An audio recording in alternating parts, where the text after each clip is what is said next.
রাধা রাধা। আপনারা হয়তো ভাবছেন কি আশ্চর্য ব্যাপার, প্রত্যেকবার আমি কথা শেষ হওয়ার পরে রাধা রাধা বলি। এইবার আমি আগেই বলে দিলাম।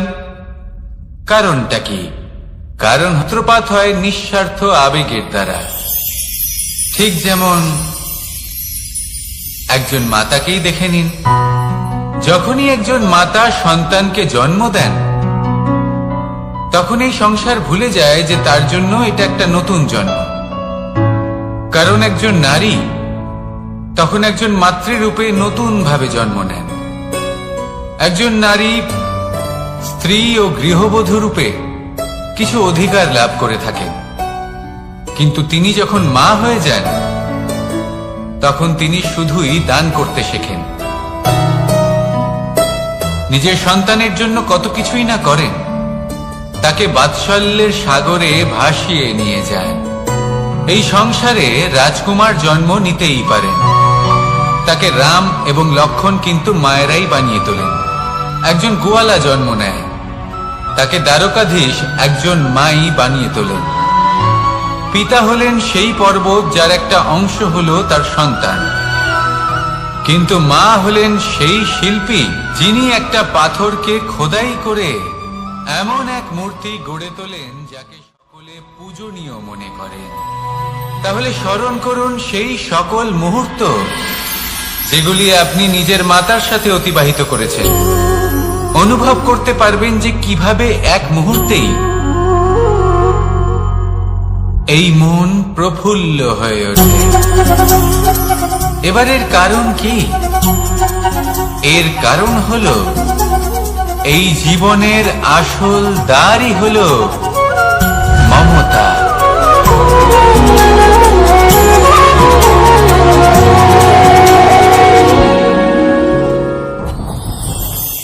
যত শক্তিশালী এই মন, তত শক্তিশালী এই শরীরও।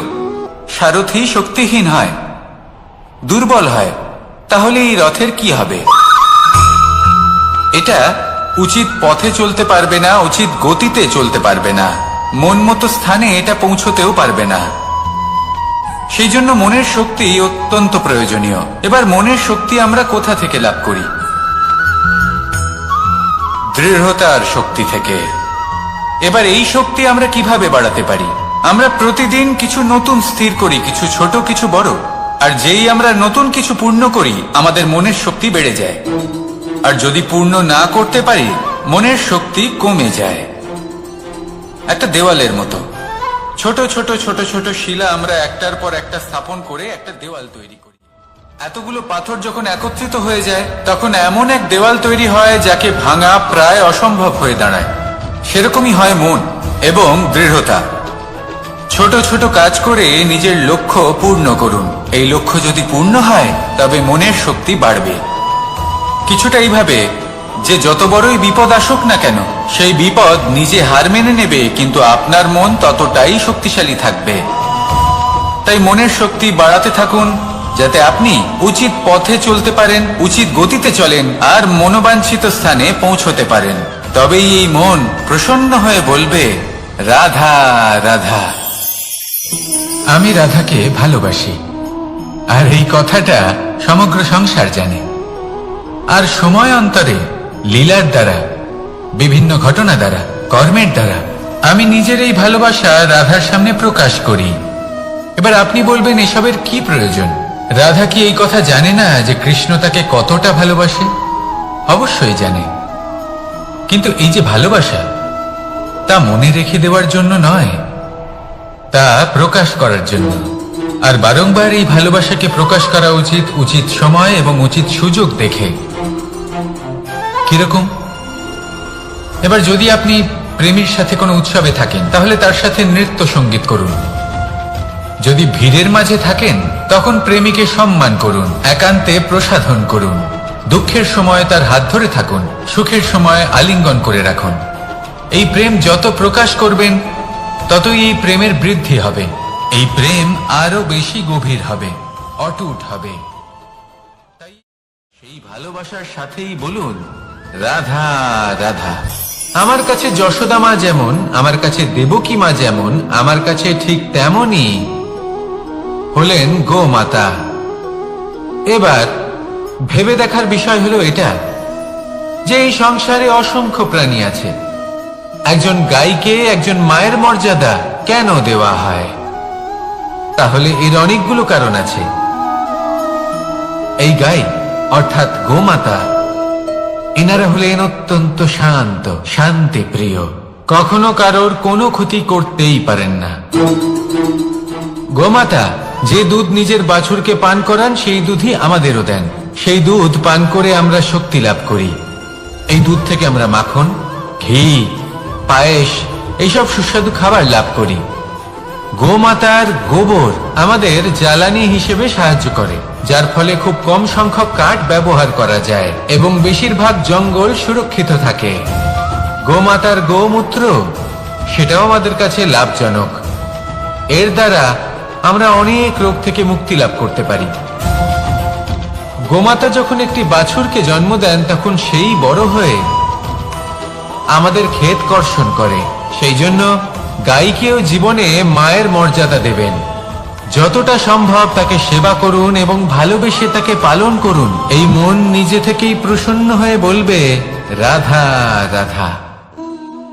চলতে থাকা, থেমে যাওয়া, বিশ্রাম নেওয়া, তারপর দম নিয়ে পুনরায় দাঁড়িয়ে পড়া, আর তারপর আবার সেই পথ চলা। এটা জীবনের অভিন্ন এক অঙ্গ, এটার থেকে আপনি পালাতে পারবেন না।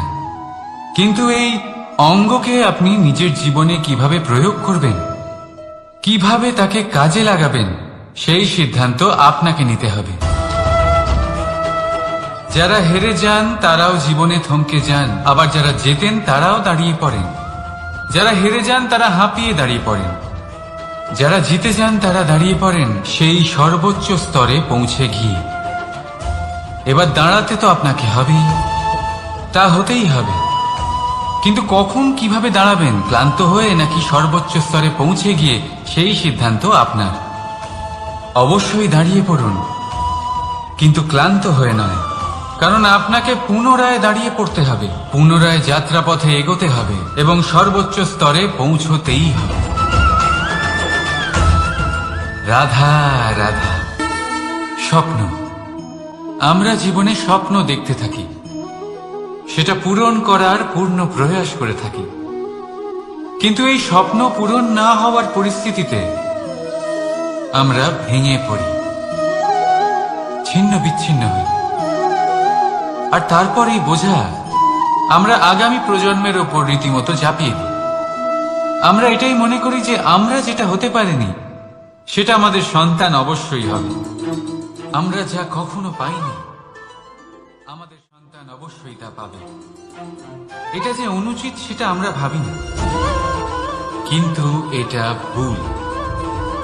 আর এই ভুল আমরা সকলেই করে থাকি। সন্তান প্রকৃতি আর পরমাত্মার আশীর্বাদ।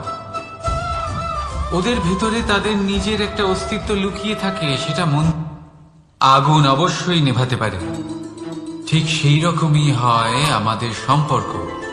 সম্পর্ক যা আমরা বহু বছর পরিশ্রম করে তৈরি করি, যে দরকার পড়লে আমাদের সহায়ক হয় কোনো না কোনোভাবে। সেই জন্য সম্মান করতে শিখুন এই সম্পর্কগুলিকে, শিখুন এই সম্পর্কগুলিকে অটুট রাখতে। কথায় কথায় এই সম্পর্কগুলিকে ভেঙে দিতে শিখবেন না। রাধা রাধা। বিষ, এই শব্দটা শুনলেই মনে অনেক কল্পনা জন্ম নেয়, আর আমাদের চারিদিক থেকে ঘিরে ধরে। তখন এই অহংকার আমাদের ছায়ার মতোই বিলুপ্ত হয়ে যায়।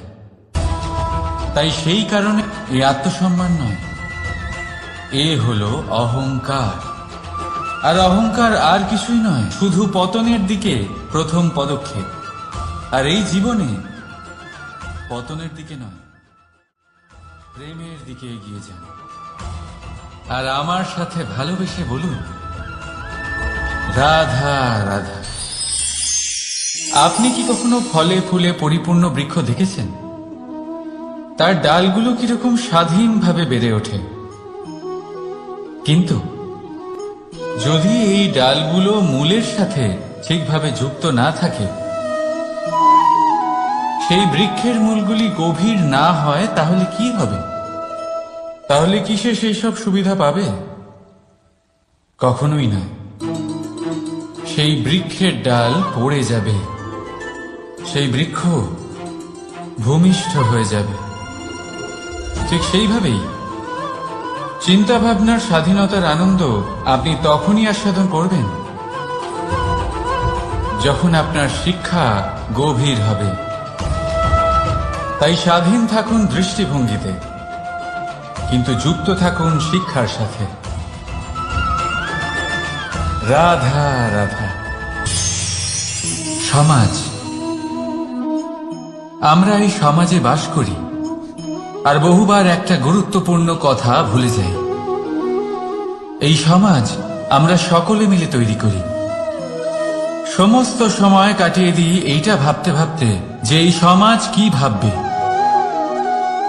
আমার কি করা উচিত, আমার কি ভাবা উচিত, কি পড়া উচিত।